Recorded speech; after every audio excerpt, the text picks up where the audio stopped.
advertisement for your OnlyFans. But Sammy and Lola, I love them both. They're fighting. They're fighting again on Mother's Day. Sammy came out and slammed Lola for not getting Denise a gift. And now Sammy is taken to her TikTok on June 18th, so it just happened, and slammed her sister as a homophobe and a transphobe. And she said, my mom did an amazing job raising me and my sister to be very accepting of everyone's sexuality and gender identity and everything else under the sun.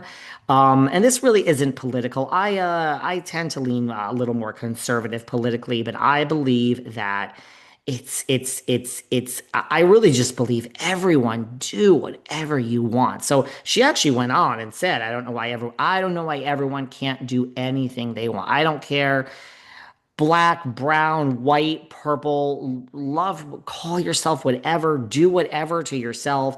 Again, I said maybe I'm a narcissist, although I'm not because I do have feelings, which I tend to tune out. That's why I just work. It drowns out the feelings. But I don't know. I don't understand people that get so angry at people for doing something or else. I care about one person and one person only, myself. If you ain't invading my space, I'm good. If you're great to me, I like you. If you're an asshole to me, I don't like you. That knows no gender, trans, black, white. I don't care. I judge you just based on how you treat me. But Sammy is going on to say it's sad for me to see that my own sister is homophobic and transphobic. She went on to say she didn't plan to bring this drama to the internet. She has said that before.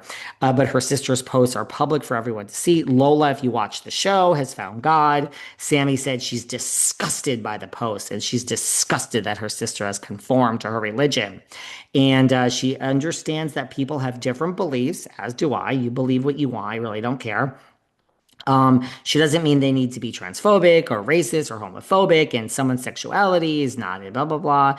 And mind you, then Sammy goes on to say that she's a part of the LGBTQ plus community and wishes her sister were a fucking ally. Did I miss something? I mean, is Sammy, I mean, she's not gay, she's not trans. So is she bi? I don't know. Maybe she is. I mean, Denise fooled around with Brandy Glanville, so there's that. I guess in a way, the daughter's speaking out against the mother, but I don't know since when was Sammy a member of the community. Not my point, doesn't matter. But Sammy and Lola are fighting, and Denise is concerned, and the rumor is she is concerned, and she is referencing Teresa. And look what happened, what started in season 3 at the christening between Joe and Teresa, and look where it is now. It's, mind you, Joe, their own mother didn't speak to Kathy's, or their own father didn't speak to Kathy's mother. So it's the same thing. I mean, Teresa, I think we forget that Teresa and Joe grew up with a father who didn't speak to his sister. So this is the norm for their family. Look, a lot of families I know, people don't speak, but apparently Denise is so worried that this is what happened. And now look at where it is with Teresa and Joe. Forget about Melissa. Let's just keep her out of it for now.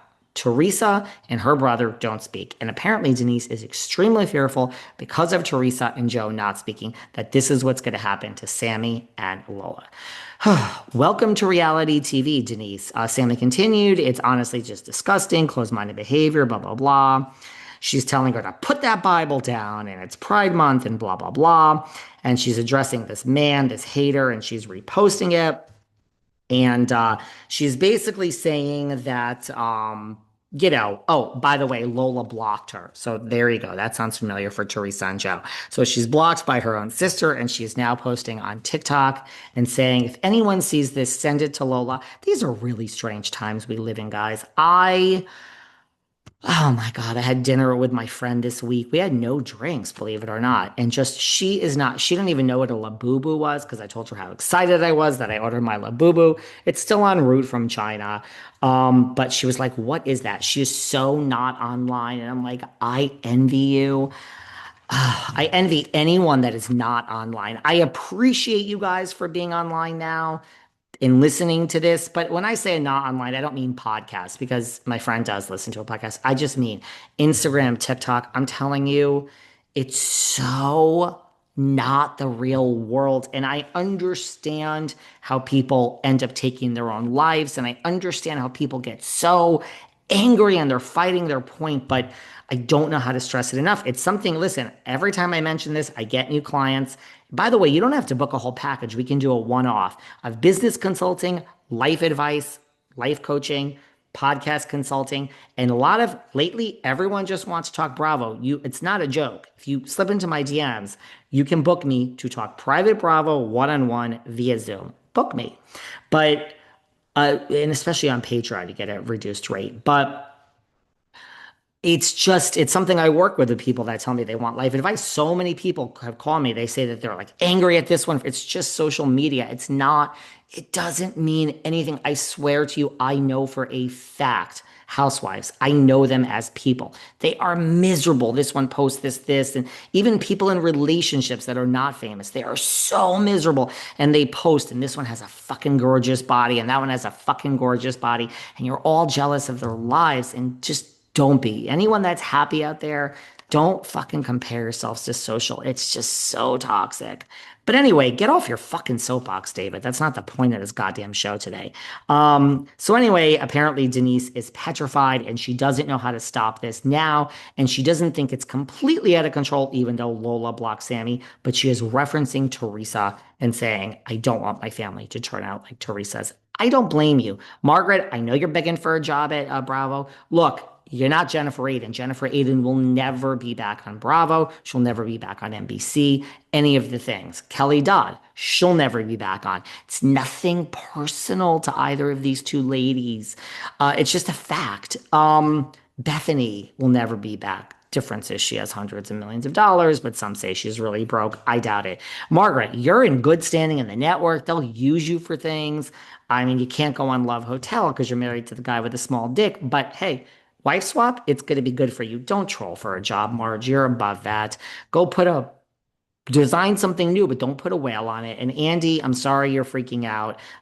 You did this, boy. You're the executive producer. You led yourself this. You never should. This should be taught in. My good friend Ebony always said, season 13 of RHONJ is already being taught in Black studies at higher, learning college universities.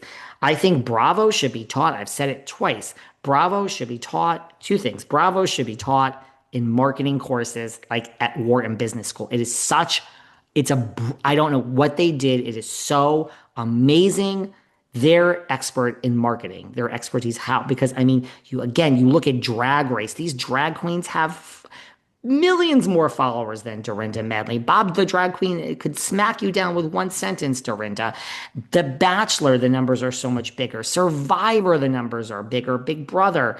It's the numbers are so small on Bravo, and yet it's such a rabid fan base. It's really is an expert course on marketing that should be taught at the best business schools in the country.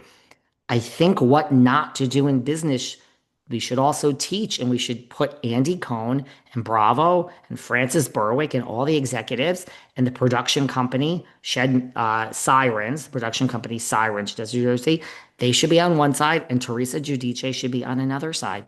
Never, ever, ever, ever, ever, ever in business let one person get that powerful in your organization. I do the business consulting.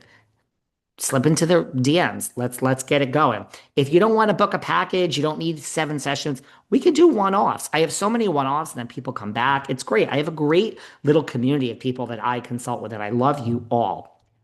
And people, when someone slips in and they say, I just reached a new milestone in the podcast, it really does make me happy. Who knew? David Yontef, a Mother Teresa, helping people. But I think it's a course of what not to do. And you let it get here. And so I can't blame Denise when she says, that she doesn't want to end up like Teresa. But here we are, and that's how we got to the state of where things are in Housewives, and that's why you don't know what to do, Andy, with the future, and that's why you're panicking. A bunch of other very quick little things. Kelsey Grammer, who, believe